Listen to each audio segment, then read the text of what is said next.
Hey everyone, Christmas Day is done for another year. Santa probably didn't bring you what you really wanted, and you've eaten to excess that your belly aches. You're rooted on the sofa, unable to move, as the latest Hallmark movie plays, where a young, attractive, successful, financially independent woman with her own house, car and business realises that her life is totally empty because she ain't got no man. It's the same for every film, just doesn't matter. So while you're at your lowest ebb, I think it's the perfect chance to discuss the first half of the CW's worst superhero show ever, Batwoman, and why it simply isn't working. I mean, I could go on forever, literally forever. But because this is a YouTube video, let's give 5 reasons, because people love countdown videos, as to why this show is failing miserably. This is my own hair, by the way. I just cover it up. Number 5, motivation. Well, no motivation. She doesn't have any. When the show first starts, it tries to throw a little bit, a tinsy bit, a scrap, a dude. Look, I'm trying to be generous here. It's the first of 5. I'm trying to throw her a bone. But the show's motivation starts off by her stepsister Mary calling her up and saying, "Hey, Kate, you know that girl that used to date in military school over 6 years ago? The one who's now happily married and working for your father? Well, she's gone missing, even though in those 6 years you've had no contact with each other whatsoever. So this phone call is actually really, really weird indeed." I mean, it's kind of like somebody calling me up and saying, "Hey, Az, you know that girl that you finger blasted around the back of McDonald's that few times? Well, she's gone missing and I'm afraid you're not going to get any more hot apple pies for free." Yeah, it's going to be a bit of a bummer, but ultimately, what does it really mean to me? However, that is the show's motivation to bring Kate to Gotham City. When she arrives, she walks into Wayne Enterprises and, well, that's hers now for some reason that's never explained. She also discovers the Batcave with ease because the security there is completely useless. Oh, by the way, that completely useless security becomes her confidant. Yeah, good choice there. And discovers the Batsuit and the Batcave and all the tech. Then that all becomes hers, because why not, yeah? Don't have to earn anything in this show. She then uses all of this to save Sophie in the first episode. That's it. Her arc has been completed within the first episode of the show. I mean, it says afterwards that, wow, now that you've got the suit and everything, you should take over from Bruce Wayne because he's been missing for 3 years now. But she doesn't. She doesn't do anything after that whatsoever to protect the citizens of Gotham City.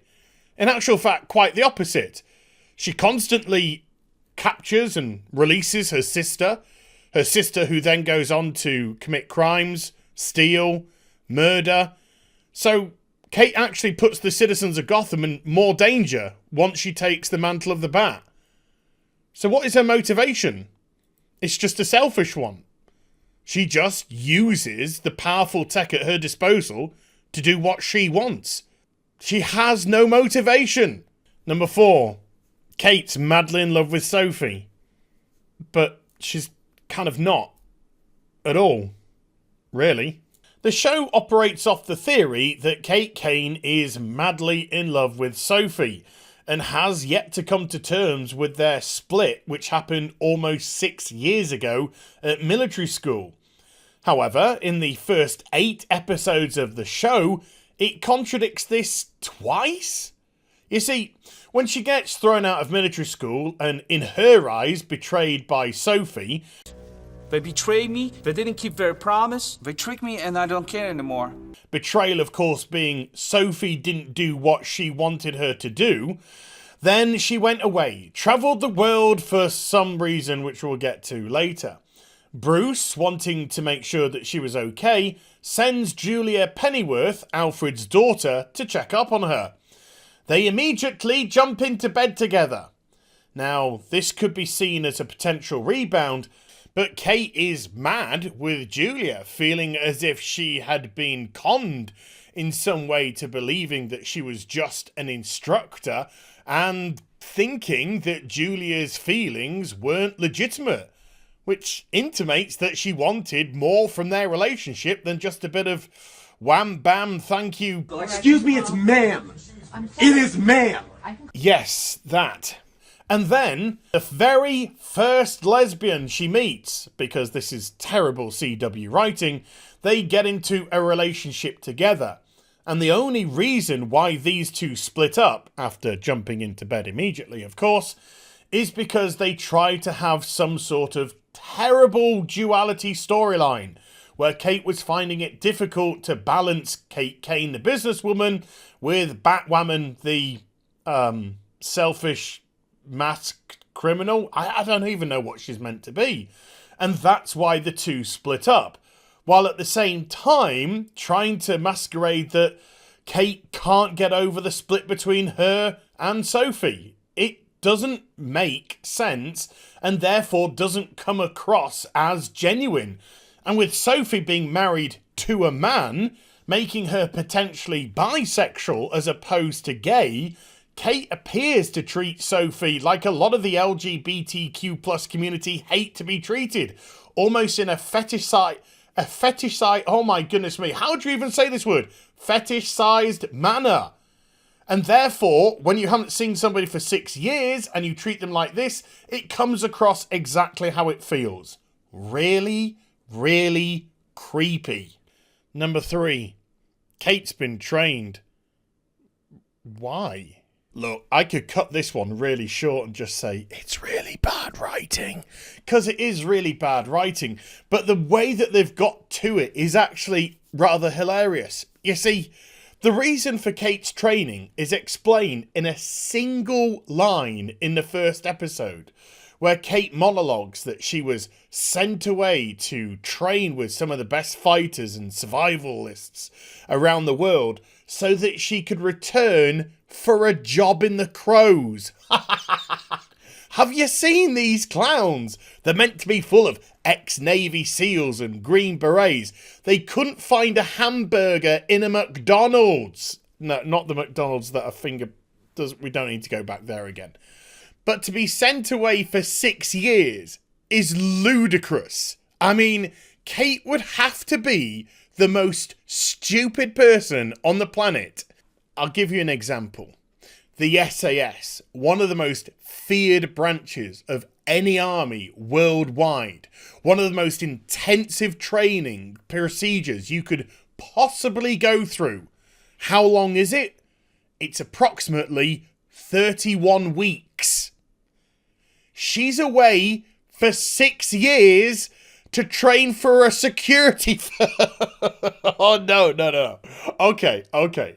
So the real reason why she's away for 6 years is because Bruce Wayne, when he left Gotham to train, went away for 7 years. So of course they had to undercut him. But Bruce didn't go away to train for a security firm.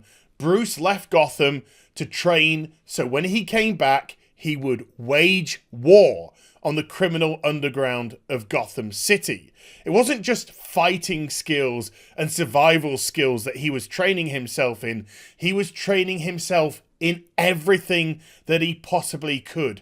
Detective, engineering, all this, even how to adapt to different social situations, etc. He really made the most of his 7 years away.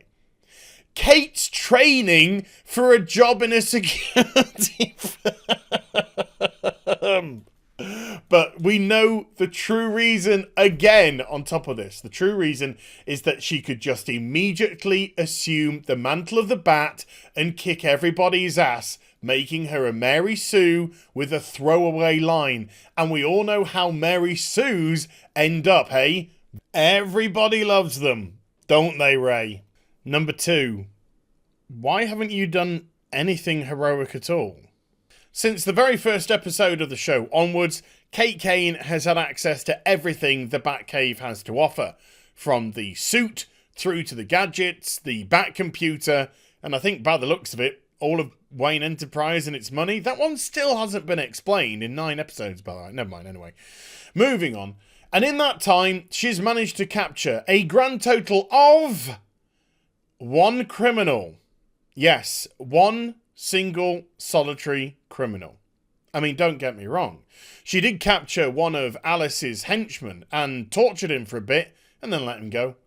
And she has captured Alice and let her go. And she has had the opportunity to capture Alice multiple times. I think 6 altogether. And doesn't bother.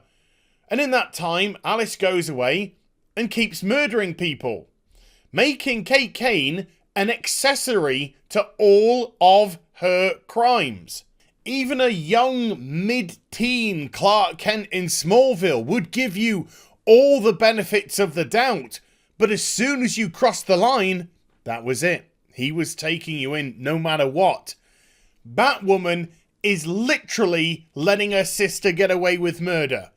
Well, more. She's complicit to the murders. Oh my god. Can you just do something heroic as a hero? It might actually help. Oh yeah, she murdered old man Bruce Wayne in Crisis. Oh boy. Number 1. Kate Kane is just a horrible, horrible person. You can tell that a show has a massive problem with its main character when other characters in the show have to tell you what their personality is without them actually displaying any of it. Her father, why Kate, you're a female Bruce Wayne, while she exhibits no characteristics of the sort. Her ex-girlfriend, oh, you're so funny, while she hasn't been remotely funny or comical whatsoever in the show. What we have seen from her, however, is somebody who is mopey, miserable, disrespectful, selfish, self-centered, grotesque, spiteful. Now, there are a ton of examples ranging from dating a girl she'd only just met in front of Sophie's face after proclaiming that she can't get over Sophie, whatever, to letting her sister go who goes on to murder, to her herself kidnapping, torturing people, all this good stuff. But I want to give you a perfect example of where she had the opportunity to prove herself better, to prove herself a true hero. There was a moment where a hitman attempts to kill somebody in a restaurant, and they fail, thanks to Batwoman, although she let the hitman go because she just ran away. Never mind. But the restaurant owner sings her praises. He says, Batwoman is welcome any time here in my restaurant. Later in the show, Kate turns up in the restaurant with Sophie, and she holds Sophie's hands, and the owner, well, he doesn't seem to be into that and tries to get Kate to leave the restaurant because she's gay. Kate, of course, kicks up a stink and a fuss, and the restaurant owner backs down and lets her stay. However, what she then does, instead of taking her victory that she shouted him down, she buys the building across the street, probably with Bruce Wayne's money, to open up a gay bar to spite the owner of the restaurant. You may call poetic justice, but it's not what a hero would have done. I just took 2 seconds to think about how it really should have played out. And what should have happened is Kate should have turned up late at night, just as the restaurant was closing, dressed up as Batwoman. And then the restaurant owner would have seen her and said, hey, Batwoman, you saved me. You saved my restaurant. Please come inside. I will make you anything whatsoever to eat. And all Kate had to say was, I would, but I don't think somebody like me would be welcome in your restaurant, and then leave. And that would cause the restaurant owner to think, why wouldn't I allow her into the restaurant? Who do I have a problem with that? Oh,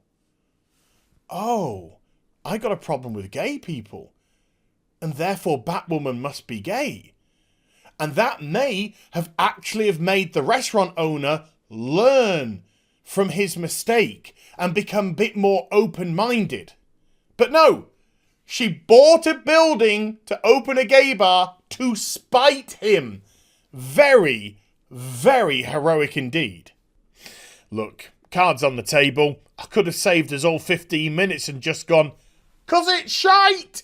But that wouldn't have made for a particularly interesting video. And also, there's a little bit more to it than that. This show hasn't been created with the right intentions in mind at all. It's been created purely to put certain demographics on a pedestal and gone, hey, look at us. Aren't we so progressive? Not so much. And this is the mess that you've got yourself in.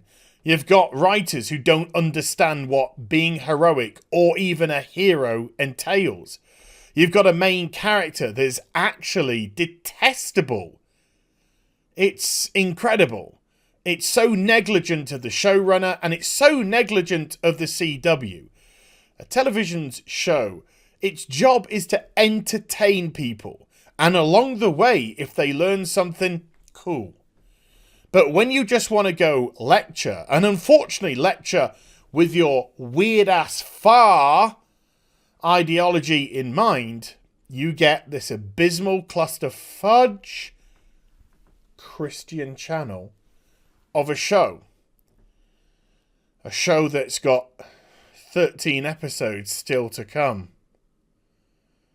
Oh my God. I'm going to need the pills and the morphine and the Valium. Alright, I've wasted enough of our time. See you later.